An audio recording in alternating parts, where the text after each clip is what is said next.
안녕하세요. 모두의 부동산입니다. 오늘은 조금 무거운 마음으로 시작하려고 해요. 자, 2021년 6월 1일. 이날이 무슨 날일까요? 6월 1일까지 내 집 마련 못하면 당신에게 일어나는 일. 되게 무서운데 이날이 무슨 날이길래? 결론부터 말씀드리면 여러분들이 무주택자라면 내 집 마련을 하셔야 하는 일종의 커트라인, 나라에서 정해준 커트라인이에요. 나라에서 찍어줬어요. 이게 무슨 소리냐? 이런 얘기 많이 들으셨을 겁니다. 자, 6월 전에, 2021년 6월 전에 다주택자들의 급매가 마구 나오면서 매물 폭탄이 쏟아진다. 그러면서 이게 대폭락으로 이어진다. 거기다가 다주택자뿐만 아니라 법인 매물도 마구 나오면서 쏟아지면서 아파트 가격 폭락한다. 즉 다주택자와 법인 매물 폭탄이 터진다. 그리하여 폭락한다. 왜? 6월 이후에 다주택자와 법인의 종부세부터 양도소득세까지 급격하게 올라가거든요. 이 급격하게 증가하는 세금 부담을 피하기 위해서 다주택자와 법인이 6월 전에 급매로 많이 팔 수밖에 없다. 이런 얘기죠. 그렇게 하면 집값이 떨어진다. 상당히 일리가 있는 얘기고 거짓말도 아니고요. 논리적으로도 맞아요. 그런데 실제 집값은 왜 이래요? 이제 곧 6월 돼가는데 벌써 지금 4월인데 폭락은커녕 지금 오히려 오르고 있죠? 이거 왜 이러는 걸까요? 아니 분명 이 주장들에는 일리가 있다고 했잖아요. 일리가 있는데 현실은 왜 이래요? 이게 왜 그런지는 오늘 모두의 부동산과 함께 알아보고요. 더 중요한 건 이겁니다. 이게 중요해요. 자, 그럼 6월 1일이 되면 이 전까지는 매물이 많이 나온다고 했는데 6월 1일이 돼버리면 어떻게 돼요? 벌써 좀 무시무시합니다. 여러분이 왜 지금 행동하셔야 하는지, 최대한 빠르게 왜 멍 때리면 안 되는지, 또 아무 생각 없이 멍 때리다가 정말 나올 수 없는 나락으로 빠져서 원망하고 폭락론자한테 모든 걸 걸고 그렇게 되지 않으려면 여러분 어떻게 대처를 해야 하는지를, 아니 나는 내 집 마련하고 싶어도 돈이 없는데요, 그런 사람들은 어떻게 해야 되는지까지 오늘 말씀드리겠습니다. 좋아요는 지금 미리 눌러주시고요. 좋아요를 많이 눌러주셔야 여러분 부자가 돼요. 영상이 좀 길 것 같은데 끝까지 시청하시면 분명히 크게 얻어가는 게 있을 겁니다. 시작합니다.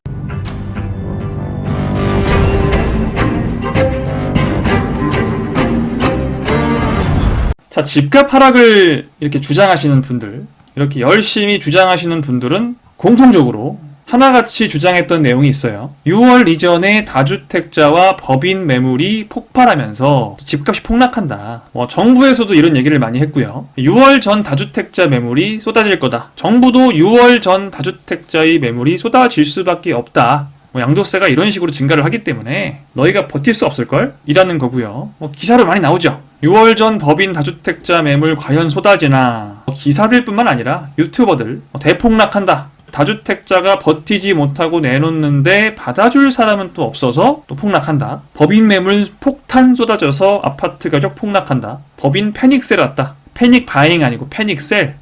이 주장들이 근거가 없느냐? 근거가 있어요. 근거가 있죠. 근거가 없다는 얘기를 하는 게 아닙니다. 자, 일단 종부세가 대폭 올라요. 법인 같은 경우에는 종부세가 3주택 이상이거나 조정대상 지역 2주택. 요즘은 근데 대부분의 주택이 조정대상 지역에 있잖아요. 그러니까 실질적으로 2주택을 가지고 있으면 법인은 6%를 내야 돼요. 6%라는 게 이게 취득세나 양도세처럼 한 번 내고 끝나는 게 아니고 매년 6%를 낸다는 건 솔직히 감당이 좀 안 되죠. 이게 아니어도 최소 3%는 내라. 법인은 1주택만 가지고 있어도 3%를 매년 내라. 견딜 수 있어요? 견디기 힘들어요.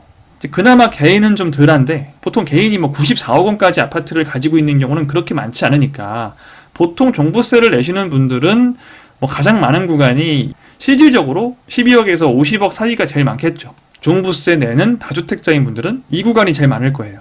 이분들은 현행은 1.4%였는데 1.6%를 내게 되거나 보통은 현재 1.8%를 내다가 3.6%, 어쨌든 그래도 약 2배 정도가 증가를 하는 거죠. 갑자기 종부세가 2배로 는다는 건 분명히 부담이 됩니다. 근데 이게 6월 1일, 근데 이 종부세라는 게 원래 매해마다 6월 1일 날 이 집을 가지고 있는 소유주에게 부과가 되다 보니까 내가 이 폭탄을 안 맞고 싶으면 언제까지 집을 팔아야 돼요? 6월 1일 전까지 팔아야 돼요. 6월 1일 전까지 소유권이 넘어가야 돼요. 그러니까 한 12월부터는 상당히 좀 초조해지겠죠. 특히 법인은 정말 힘듭니다. 6%는 힘들어요. 이게 다냐?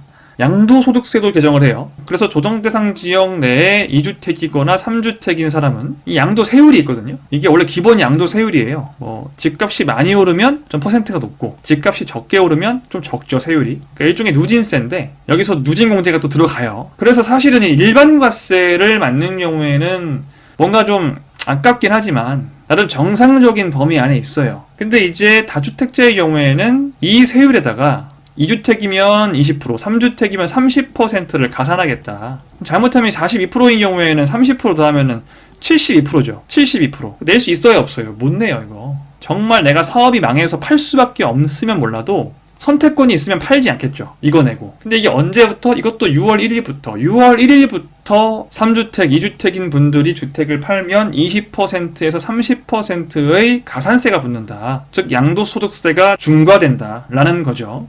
그러니까 이 종부세, 양도세 둘 중에 하나만 폭탄을 맞아도 힘든데 둘 다 맞으니까 다주택자나 법인이 6월 1일까지 주택을 처분하지 못하면 이런 폭탄을 맞게 되기 때문에 당연히 패닉셀을 할 수밖에 없지 않느냐. 아이고 어떡해, 얼마 안 남았는데 빨리 팔아야겠다. 근데 안 팔리네? 좀 싸게 해서 팔아야겠다. 더 싸게 해서 팔아야겠다. 더 싸게 해서 팔아야겠다 하다 보니까 폭락한다. 이 주장 상당히 일리가 있어 보이죠. 그러니까 실제로 매물도 꽤 나왔습니다. 이분들이 하시는 말씀이 또 상당 부분 들어맞긴 했어요. 법인 매물 폭탄 정말 나왔고요. 저도 상담을 하다 보면 법인이신 분들이 주택을 다 처분해서 개인 명의로 돌리든지 법인으로 세 채를 가지고 있으면 다 팔아서 그냥 강남에 똘똘한 한 채로 가든지, 이건 개인 명의로 이런 여러 가지 방법들을 생각을 하세요. 저도 그리고 개인적으로 법인으로 지금 부동산을 가지고 있는 건 그렇게 좋은 판단은 아니라고 말씀드려요. 그래서 법인 매물 쏟아지는 거 맞아요. 다주택자는 그보다는 좀 덜한데 많이 버티고 있지만 어쨌든 그래도 그전에 비해서 훨씬 더 물량이 많이 나오는 건 맞습니다. 그런데 집값은 왜 이러냐고요. 왜? 자, 작년 12월부터 현재까지의 수도권 실거래가 오름폭을 보면 상당하죠. 하락은커녕 경기권은 지금 한 4개월 동안 3%, 4% 오른 걸로는 명함도 못 내밀어요. 5%, 6%, 9%, 4개월 동안 9%? 서울은 좀 덜한데 경기도는 정말 많이 오르고 있죠. 집값이 하락은커녕 지금 폭등 중인 것 같은데, 그죠? 자, 그럼 12월달, 1월달에 많이 올랐다고 하니까 그럼 그 뒤로 볼게요. 2월부터 4월까지. 정말 최근이죠. 정말 최근. 이게 6월 1일 안에 주택을 팔아야 되면 5월 30일 날 매물 내놓는 게 아니죠. 실질적으로 매물이 나오는 건 2월부터 한 4월에 제일 많이 나와요. 이때가 매물이 제일 많이 나와야 될 때예요. 매물이 제일 많이 나와야 될 때인데 지금 이 기간 약 한 2달 정도밖에 안 되는데 이 2달 동안도 주택값이 꽤 많이 올랐어요. 떨어진 곳이 없죠. 떨어지면 파란색으로 표시가 되는데 파란색으로 표시가 된 곳이 수도권에서는 보이지 않습니다. 그나마 서울시 중구가 딱 0% 오름도 내림도 없었다. 인구고 나머지는 이 정도면 2달 사이에 2% 넘게 올랐으면 폭등이죠. 상당히 빠르게 집값이 오르고 있습니다. 자, 분명히 이 요인들, 다주택자 법인 매물 폭탄이 쏟아진다는 거는 일종의 공급을 해준다는 효과이기 때문에 시장에 공급을 해주는 거죠. 다주택자와 법인이 공급과 수요에서 공급을 늘려주는 거 아니에요. 당연히 이 요소들은 주택 가격을 떨어뜨리는 원인이 돼요. 그럼에도 불구하고 집값이 이렇게 폭등 중이란 건 뭐냐? 이 요인들을 가볍게 상쇄할 만한 여러 가지 다른 원인들이 있다는 거죠. 우리 아이가 머리가 정말 좋은데 공부를 못한다면 그 머리 좋음을 상쇄시킬 만한 극도의 게으름이 있다는 거죠. 이게 이긴 겁니다. 가끔은 얘가 이겨서 게으른데도 공부 잘하는 경우 있잖아요. 그런 경우는 얘가 이기는 거고 지금 이 경우는 얘가 이긴 거죠. 어쨌든 시장은 거짓말을 하지 않아요. 집값은 올랐습니다. 한마디로 말하면 집값을 올리는 다른 정책이 너무 많아서 그래요. 너무나 많은 집값 상승 정책이 바뀌지 않고 있기 때문에 이런 것들이 강력하긴 했지만 역부족이었던 거죠. 자, 그럼 그 다른 정책들은 뭐냐? 굉장히 많습니다. 제가 요 영상에서 여러 가지 말씀을 드리는데요. 오늘 다 말씀드릴 수가 없기 때문에 못 보신 분들은 지금 여기에 클릭하셔서 이 영상을 보고 오시고, 자, 이 영상에서 여러 가지 말씀을 드렸지만 일단 제가 여러 번 말씀드렸다시피 공급 억제 정책을 아주 적극적으로 실천하고 있어요. 이걸 모르시는 분들이 많더라고요. 아무리 말씀을 드려도 정부는 공급을 하려고 최대한 노력하고 있다고 생각하시는, 믿는 분들이 굉장히 많으신데 정부는 공급 억제 정책을 꾸준히 펼쳐왔고요. 그래서 그 부분이 많이 지적이 되니까 최근에 공급을 좀 늘리겠다라고 해서 정책들을 발표하고 있는데 실질적으로 실현 가능한 정책이 존재하지 않죠. 지금 3기 신도시 외엔 없습니다. 유효한 공급 대책은 없어요, 지금. 공공택지를 매각하고 제일 큰 거는 재건축을 강제 중단시켜버린 거예요. 안전진단 기준을 엄청나게 강화시켜서 막 떨어뜨리고요, 일단 못하게. 그리고 하더라도 초과 이익을 환수해서 사업의 의지를 꺾는 거죠. 이 부동산이라는 거는 기본적으로 투자기 때문에 애초에 이걸 인정을 못하기 때문에 이렇게 이상한 방향으로 가는 거긴 해요. 아무튼 이런 여러 가지 방법으로 재건축을 강제 중단시킴으로써 신축 공급을 차단시켜버리면서 서울, 경기의 모든 신축 가격이 폭등해버렸죠. 공급이 왜 이렇게 중요한가요? 이 영상 보고 오시기 바랍니다. 여기서 설명하기에는 너무 길고요. 여러분들 기본적으로 경제학 기본서 한 권씩은 읽어보시길 바랄게요. 전공서적 말고 교양이 있어요, 교양. 대학교 교양. 대학교 교양 수준의 경제학 정도는 좀 공부를 해야 된다고 봅니다. 경제학을 깊이 알 필요는 없는데요. 부동산 투자하는데 경제학을 깊이 알 필요는 없지만 정말 기본적인 부분 정도는 알고 있어야 기본적으로 공급과 수요가 어떤 관계를 가지는지 이 정도도 모르면 이런 말 같지도 않은 소리에 속을 수밖에 없는 거예요. 이 공급 차단 정책도 있지만 사실 지금 거의 100만 뷰 정도가 나오는 이 영상 코로나 경제위기 집값은 왜 계속 올라가는가 라는 영상에서 현금 가치 하락에 중점을 뒀었죠. 현금 가치가 미친 듯이 하락하고 있다.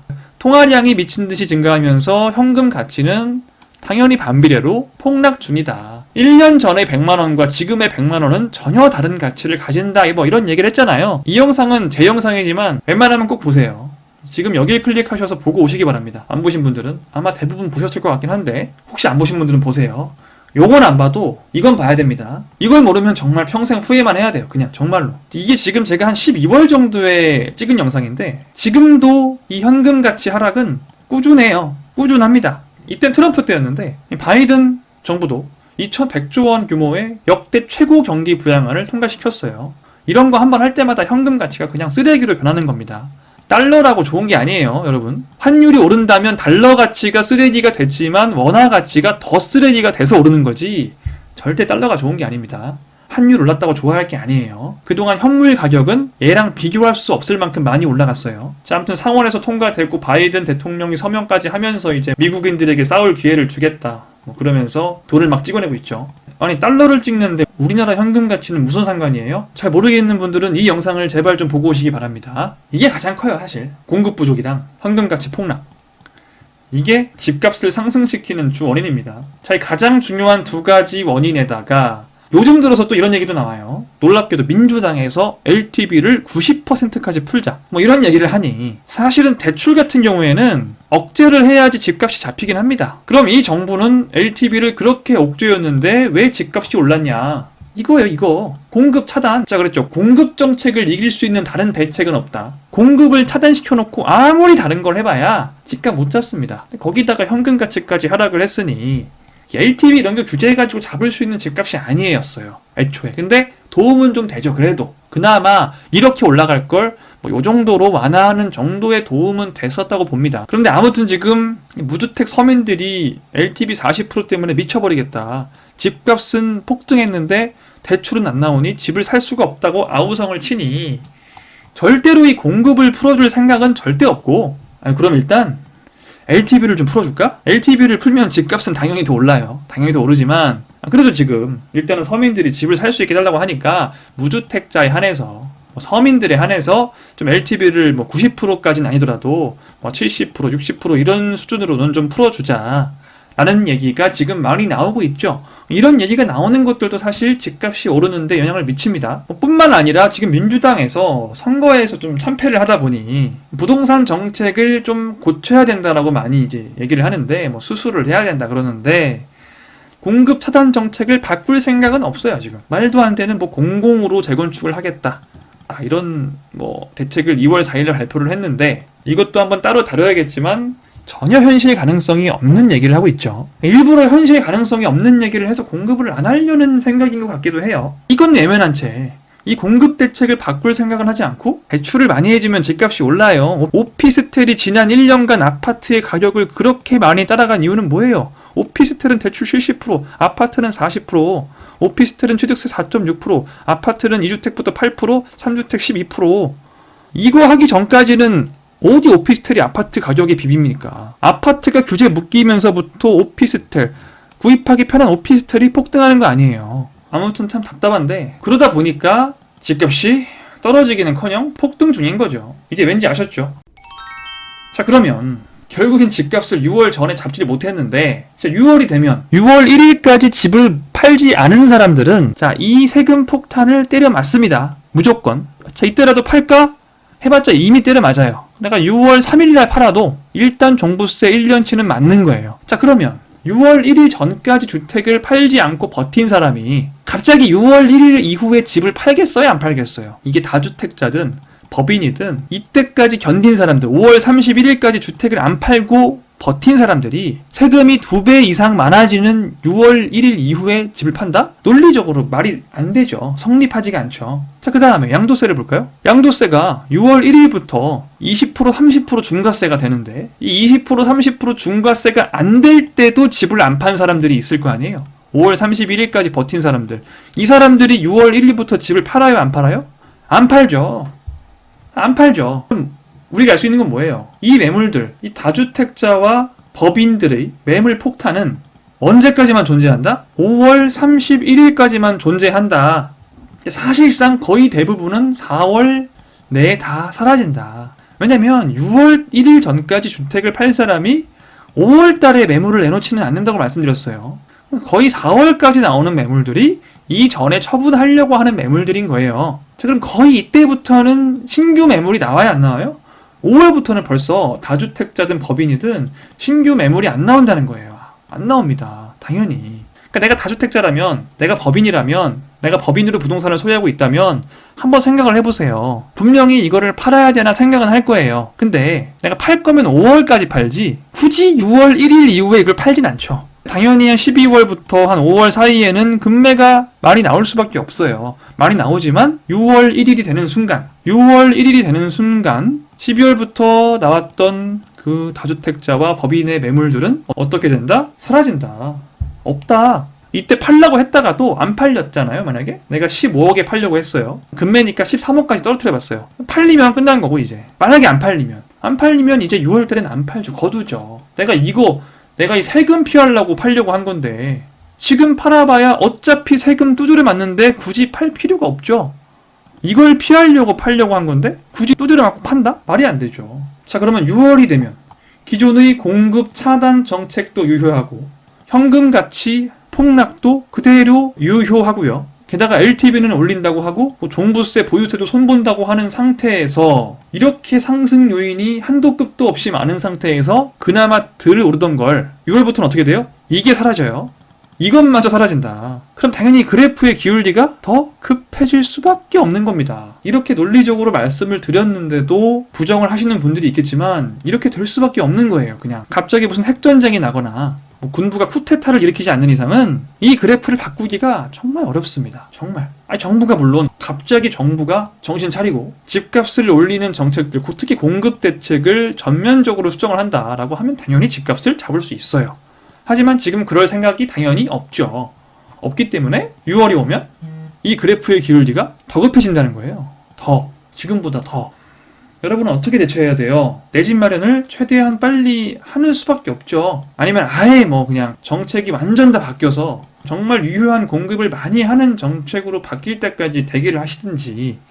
근데 여러분 아무리 이 생각을 하셔도 막상 올해 하반기에 지금 보시면 그래프가 보통 보면 이렇게 계단식으로 가요. 계단식으로. 보통 이렇게 1년에 한 번씩이 계단식 구간이 오거든요. 이 계단이 분명히 한 번 더 올 거예요. 올해 하반기에 6월부터. 이거 볼 때마다 여러분 어때요? 마음이 너무 힘들고 막 괴롭죠. 근데 이 그래프를 한 번 더 볼 자신 있으세요? 그나마 이때는 대출이라도 조였죠. 이제 대출까지 풀어주는데 이 상승폭이 끝없이 치고 올라가는 걸 보고 있을 거냐고요. 물론 언젠가 이게 다시 안정화될 때까지 나는 기다리면 돼라고 생각하실 수 있는 분이면 오케이, 괜찮습니다. 괜찮은데 도저히 이걸 난 보면은 정말 잠도 못 자고 불면증 걸리고 정신과 가야 될 것 같다 라는 생각이 드시면 지금 있는 나의 자본을 최대한 효율적으로 활용해서 되도록이면 4월 이내, 늦어도 5월 이내, 6월 1일 전까지, 정말 늦어도 6월 이내, 7월쯤 되면은 모든 사람들이 매물이 부족하다는 걸 깨닫고 가격이 정말 미친듯이 오를 가능성이 큽니다. 정말 늦어도 6월 이내에, 되도록이면 4월 이내에 뭐 이 2달 동안 돈 더 모은다고 얼마나 모으겠어요. 여러분들 연봉 3억 4억씩 받으시는 거 아니죠, 보통은. 여러분이 아무리 노력을 해도 이 2달 동안 많이 못 모아요. 그러니까 최대한 빠르게 이번 달 이내에 웬만하면 좀 빨리 좀 판단을 하셔서 내 집 마련을 하시기 바랍니다. 4월, 5월 이내에 내 집 마련을 하시지 않으면 또 그 정말 보고 싶지 않은 이 그래프를 가만히 멍하니 보게 될 수밖에 없다. 이렇게 듣고 또 정말 이 말이 맞는 것 같긴 한데 손이 떨려가지고 이게 실행을 못 하시는 분들이 많은데, 이 재테크에는 용기가 꼭 필요해요. 내가 몇 억이 되는 돈을 투자해 본 적이 없기 때문에 좀 떨릴 수 있는데 빠른 판단과 정확한 결정이 필요합니다. 빠르고 정확하게. 또 아무데나 들어가면 안 되죠. 앞으로 호재가 많은 곳, 현재의 가치보다 미래의 가치가 훨씬 높은 곳에 투자를 하는 게 당연히 좋죠. 이제 그런 곳들은 어디가 있느냐? 지금 그걸 다 말씀드리기는 너무 시간이 없고, 제가 예전에 찍었던 천지개벽 시리즈가 있어요. 1부부터 2부, 3부, GTX 특집 이렇게 해서 총 4부작으로 제작이 된 영상이 있습니다. 이 영상들을 보시면 굉장히 많은 것들이 나오니까 일단 이런 영상을 보시면서 한번 생각해 보시고요. 제가 지난번에 이런 영상도 올렸었죠. 어떤 특징을 가진 주택의 가격이 많이 올라가는가에 대한 영상도 찍었었는데, 그때 이제 소개해드린 책이 사두면 오르는 경기도 아파트란 책이고, 여기 이제 미래의 가치가 높은, 현재 말고 현재 가치가 높은 건 하나도 안 중요합니다. 하나도. 현재 가치가 높으면 비싸죠. 오히려 현재 가치는 낮은 게 좋아요. 현재 가치는 낮으면서 미래 가치가 높은 경기도 주요 지역 16곳. 이 책을 참고하시는 것도 상당히 큰 도움이 될 겁니다. 좀 더 책이니까 자세히 나와 있겠죠. 이런 천지개벽 영상이나 이런 책이나 다 미래 가치가 높은 곳들을 얘기를 해주니까 이런 곳들이 어딘지는 좀 공부를 내가 하면 되고요. 자, 근데 이제 문제는 난 자본이 부족해요. 내가 지금 집을 사야겠다는 생각을 하는데 자금이 부족합니다. 내가 너무 소액이에요. 가진 게 1억, 2억밖에 없어요. 어떤 분은 6천만 원밖에 없어요. 이런 분들도 있어요. 가장 좋은 투자는 재건축이에요. 특히 재건축 후보지입니다. 재건축이 되고 있는 곳보다 더 좋은 곳, 재건축 후보지. 현재는 재건축이 되지 않고 있지만 재건축이 될 수밖에 없는 곳. 그런 곳은 싸요. 현재는 재건축을 하고 있는 게 아니니까. 어느 정도의 기대감 정도만 반영된 가격이에요. 급격하게 오른 것 같지만 아직 굉장히 저렴합니다. 이런 곳들은 1억, 2억이면 충분히 투자할 수 있는 곳이 많죠. 그리고 자본이 한 5억, 6억 되시는 분들도 사실 저는 재건축 후보지가 가장 괜찮다고 생각해요. 왜냐면 입지를 좋은 곳으로, 판교로, 분당으로, 과천으로 가면 되니까. 그러니까 이 돈을 가지고 신축을 투자하면 좀 애매한 입지밖에 못 가는데, 재건축 후보지로 가면 엄청난 곳들을 들어갈 수 있단 말이에요. 나중에 얘가 신축이 됐을 때 가격은 이 돈을 가지고 신축에 투자했을 때보다 훨씬 높죠. 훨씬. 어쨌든 소액이든 돈이 많든 투자에 내가 전념하겠다라고 하면 재건축 후보지가 최고입니다. 내가 어느 정도는 실거주를 좀 불편하게 하더라도 투자에 더 높은 가치를 가지는 사람들이 하는 투자이기 때문에 투자 가치가 좋을 수밖에 없어요. 지금 다주택자와 법인이 급하게 처분 중인 매물들, 그래서 지금 12월부터 5월 사이에 그나마 조금 매물이 많이 풀리는 곳들, 그러면서 6월이 되면서 갑자기 매물이 뚝 떨어지면서 가격이 폭등할 만한 곳들, 그런 곳들은 어딜까요? 자, 생각을 해볼게요. 자, 철수는 강남에 한 채, 수원에 한 채를 가지고 있는 2주택자예요. 이 둘 중에 한 채를 팔아야겠다 라고 마음을 먹었어요. 그럼 철수가 강남을 팔겠어요? 수원을 팔겠어요? 여기서 강남을 파는 사람은 없습니다. 무조건 수원을 팔죠. 영희는 판교에 한 채가 있고 의정부 한 채가 있어요. 영희도 팔기로 했어요. 한 채를. 1주택으로 가자. 세금이 좀 무섭다. 그럼 어딜 팔아요? 당연히 의정부를 팔겠죠. 판교를 팔고 의정부만 가지고 있진 않죠. 그 다음에 서초 한 채, 의왕 한 채, 일산 한 채가 있는 갑경이는 이 중에 어딜 팔겠어요? 일산을 팔 수도 있고 의왕을 팔 수도 있지만 어딘 안 팔아요? 서초는 안 팔죠. 사실 다주택자 매물 폭탄, 법인 매물 폭탄에는 강남, 판교, 서초 이런 곳들은 없다는 거예요. 없었다. 이런 것들은 애초에 금매로 나온 적이 없다. 어떤 것들이 금매로 나왔다? 수원, 의정부, 의왕, 일산 이런 경기, 인천권이 금매로 나왔다가 6월부터 이 매물이 실종하더라. 그러면서 얘네의 가격이 좀 많이 올라가겠죠. 경기권, 경기, 인천권에 그러면서도 재건축 후보지면서 교통 호재가 확실하게 있는 곳들, 그런 곳들 위주로 보시기를 강력하게 추천합니다. 그렇게 비싸지 않고 소액으로 투자할 수 있는 곳들이 많습니다. 그런 점에서 이런 영상이나 이런 도서가 도움이 분명히 될 수 있죠. 상세한 내용은 이 4부작을 한번 쭉 보시고 책도 읽어보시고 하시면서 배워보시길 바라고 빨리 보셔야 돼요. 4월도 얼마 안 남았습니다. 시간이 가면 갈수록 여러분은 불리해져요. 여러분이 하루에 회사에서 버는 돈만큼 거의 까먹고 있다고 봐도 됩니다. 그러니까 이 집값이 영원히 오르는 건 절대 아닙니다. 언젠간 분명히 안정화될 수 있고 떨어질 수도 있어요. 원래 집값은 올라갔다 떨어졌다 하는 거예요. 지금 너무 계속 한동안 오르고 있긴 한데 계속 집값이 뭐 영원히 올라간다, 부동산은 불패다 이런 얘기는 절대 아니고요. 실제 그렇지도 않고. 그런데 일단 여러분은 6월 1일 이후로는 이런 그래프를 한 번 더 볼 거란 거예요. 정말 보고 싶지 않죠. 이거 한번 봤다간 여러분 속 뒤집어집니다. 제가 처음 말씀드렸던 당신에게 일어나는 일, 이건 내 속이 뒤집어진다 이런 얘기예요. 그렇게 큰일은 아니지만, 내가 뭐 죽는 건 아니지만 정말 좀 당하고 싶지 않은 일이죠. 여태까지 여러 번 당해왔고 이번만큼은 좀 당하지 않고 여러분도 다른 사람들과 같이 이 그래프를 좀 같이 타실 수 있기를 진심으로 기원하겠습니다. 뭐 이렇게 말씀드려도 믿지 않으시는 분들은 제가 어떻게 할 수가 없고요. 네, 지금까지 모두의 부동산이었습니다. 오늘 제 영상이 도움이 되신 분들은 구독을 누르셔야죠. 여러분 그럼 다음 시간에 만나요. 안녕.